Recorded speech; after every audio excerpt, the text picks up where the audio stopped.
Star Wars: The Empire Strikes Back by Brian Daley, based on characters and situations created by George Lucas. Episode 1, Freedom's Winter.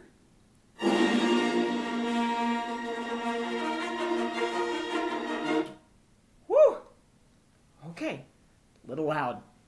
Hi everybody, welcome to a special, bizarre EU review presentation. This is what I'd like to call a video showcase. A chance to show you some oddball items in the Star Wars collection you might actually be interested in purchasing in visual format, rather than doing it straight as audio or in text form as we see on my blog at eucantinablogs.net/NathanPButler. Of course, the EU review itself can be discovered on solosound.net if you haven't already. This, of course, is coming to you via the EU Review's Facebook page. Now, you may have noticed we started out with a little bit of a visitor here. This bear, this little teddy bear, is one that I was given on the day I was born. Literally, the day I was born, October 17, 1979, same day the U.S. Department of Education was founded. That's what makes it notable, not my birth. But 30-some-odd years ago now, when I was born, I was given this bear. And around the time that I was little enough to wear the shirt this bear is wearing, you notice the Wicket the Ewok Star Wars Return of the Jedi underoos that this bear has been wearing in my closet for many, many, many years until I dug him out today. Way back when I could actually wear this shirt, and I'm a tiny bit larger than that now, not by much. Way back then, there was a very unique form of Star Wars production that was coming out. And the audio you just heard in that low volume there was the opening of the first episode of what is one of my most memorable young experiences with Star Wars. The first episode of The Empire Strikes Back radio drama presented on NPR and written by Brian Daley. One of the things we're going to look at this time, of course, are those radio dramas. In fact, that is our focus, but we're going to narrow it down as we go along here. First off, when we start talking about the idea of the Star Wars Classic Trilogy and how you might experience it, back in the EU Review, episode 4.5, I showed you, or told you about, some of the novelizations. We went through them bit by bit, and 3 of the 7 novelizations that were discussed were the Classic Trilogy novelizations. I want to show you those briefly.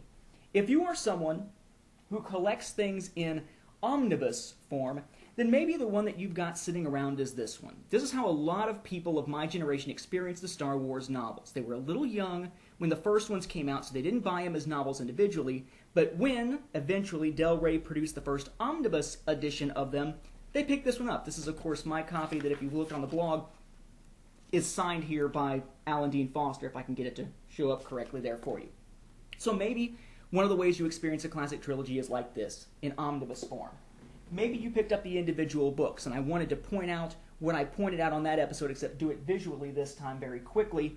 If you picked up the A New Hope novelization, ghost-written by Alan Dean Foster but credited to George Lucas, this is what the first edition paperback actually looks like. It's that purple McQuarrie concept art, basically, that poster art there. This was produced in 1976, before the film actually reached theaters.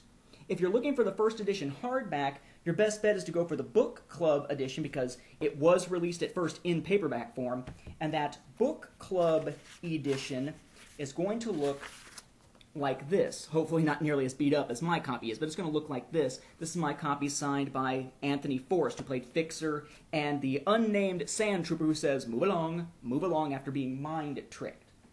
Perhaps in 1980, when The Empire Strikes Back came around, maybe you picked up the novelization of that. This is what the first edition novelization of The Empire Strikes Back looks like. If you're looking for it in hardback, the first hardback edition was a Book Club edition, and again, it looks pretty much the same, in this case just in hardback with a dust jacket. Again, hopefully maybe yours looks a little bit better than mine does.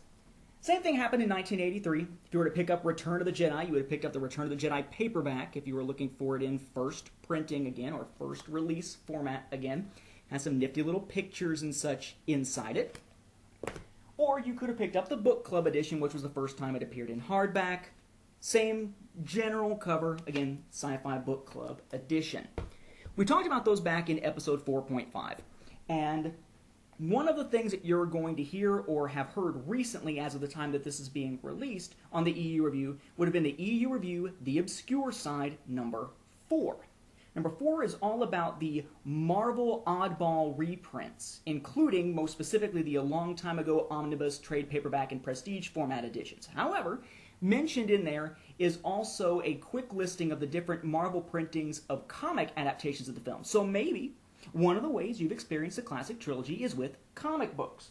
Perhaps you experienced it with the original issues 1 through 6 of the Marvel Comics. Issues 1 through 6 make up the adaptation of A New Hope, part of the regular Marvel 107-issue run there. Maybe when The Empire Strikes Back came around, you kept up with the Marvel series at that point as well. Again, a 6-issue adaptation here from the Marvel series, issues 39 through 44. Again, part of the regular 107-issue run. Eventually, and this was actually some of my first Star Wars comics ever, though I've repurchased them to get better copies. Around 1983, you had the release of Return of the Jedi in theaters, and with it comes the Marvel Comics adaptation. Notice it's only 4 issues this time. Apparently, Return of the Jedi didn't warrant the same number of issues that the previous 2 films had. Probably because it's mostly an action film compared to something that has a lot more character development like we see in, say, The Empire Strikes Back. So maybe your experience with the classic trilogy has been through comic form. Or maybe, while the Return of the Jedi and The Empire Strikes Back comic adaptations have been reprinted over and over and over and over and over again, never really changing, except being printed on perhaps better paper by Dark Horse Comics and such, and relabeled as classic Star Wars Return of the Jedi and so forth, maybe your first experience with a comic adaptation of A New Hope was not to check out the original version that has so many oddball errors that we think of as errors today, things that were odd because of when it was being produced. Maybe you picked up that reboot, or not reboot, but redone adaptation by, I believe it was Bruce Jones, which was released by Dark Horse Comics, the 4-issue miniseries simply entitled Star Wars, which of course is Star Wars Episode 4, A New Hope. More than likely, though, if you're experiencing the Star Wars films, especially the classic trilogy, it was on film. That was the best way to experience them, of course, in the way that Lucas envisioned. Perhaps in that case, you were like me, and your first way of experiencing it was on the original VHS release. Eventually, the first time they ever bothered to put these things in widescreen release, this is what you had to buy to get it. Lucasfilm Company store, Star Wars Trilogy. It's got the holographic cover. Inside, you have a little listing of what's in it. You have a certificate of authenticity, basically, a little message from George Lucas type of item there. A pared-down Star Wars-only version of George Lucas, The Creative Impulse. And you had the VHS copies of A New Hope, Return of the Jedi, Empire Strikes Back, of course not in that order, From Star Wars to Jedi, The Making of a Saga, that's special. But you notice that at that point, all of these special letterbox collector's editions had it marked up there on the top. Suffice to say, though, many of us, myself included, we grew up with the Star Wars trilogy on VHS, not necessarily in theaters. Many of us were a little young for that or only saw a few of them in theaters. But our main way of experiencing the Star Wars films tended to be on home video for many years. Then, of course, came George Lucas's effort to make it look better, not as a special edition, but with THX remastering. At which point we got this set, although most of them were released as a small VHS cases. This is the widescreen edition. Again, though, we have those classic films with covers like the Vader cover. You had a Vader cover, a Stormtrooper cover, and a Yoda cover for the 3 films in that case. Nothing really special added into it. But for that generation sort of caught between the original releases and the special editions, it was probably the THX remastered edition that you would have watched when you were younger. Then, of course, George Lucas decided to create his special editions, which of course had all those many, many changes, were released in theaters all over again, with changes to all 3 films, even though originally it was only A New Hope that was announced as getting a special edition. Of course, they had their new cover art, and it was either silver or gold on home video. Oddly enough, the better edition, the widescreen edition, where you get to see the whole picture, was in silver, whereas full screen was in gold. Don't ask me why. You would think it would be the other way around if silver and gold are connotations for second place and first place, respectively. Eventually, though, of course, George Lucas decided to put out the films on DVD. And we've had a chance to buy these a few times on DVD. The original DVD release being this one. Again, silver for the widescreen release here. And in this case, you had the 3 films, but also the bonus disc, including Empire of Dreams, which is an excellent documentary. And if you're going to buy the classic trilogy as a slipcase set, I would recommend those. You won't get the original editions, or whatever they're calling them at this point, the unaltered, supposedly, editions, but at least you'll get Empire of Dreams. And, of course, eventually, in the end, we got those with the original editions. And maybe saying, what the heck is he holding here? This is a collectible tin that was released exclusively through Best Buy. But all it is just a tin, and inside the tin are the films.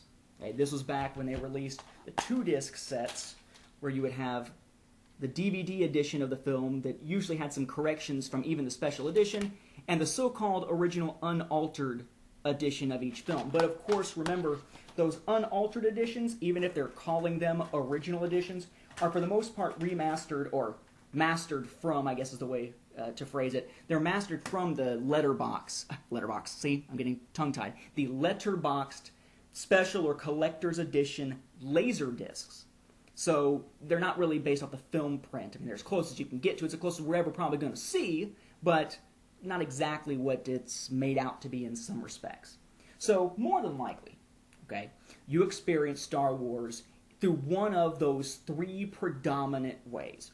Either through film, probably home video mostly, or through comics, or through novels. But there is another way to experience the classic trilogy. It's probably the least experienced out there as far as the number of people who have actually partaken of it. That turns out to be one of the better ways to experience the classic trilogy in really an eye-opening fashion, a way that brings in new scenes, some great voice acting, and really an immersive experience for those who are into audio. And of course, if you're watching this, if you're listening to the EU review, obviously you're into Star Wars fan audio, or at least Star Wars podcasting, so maybe Star Wars audio is something you might want to look into for the classic trilogy.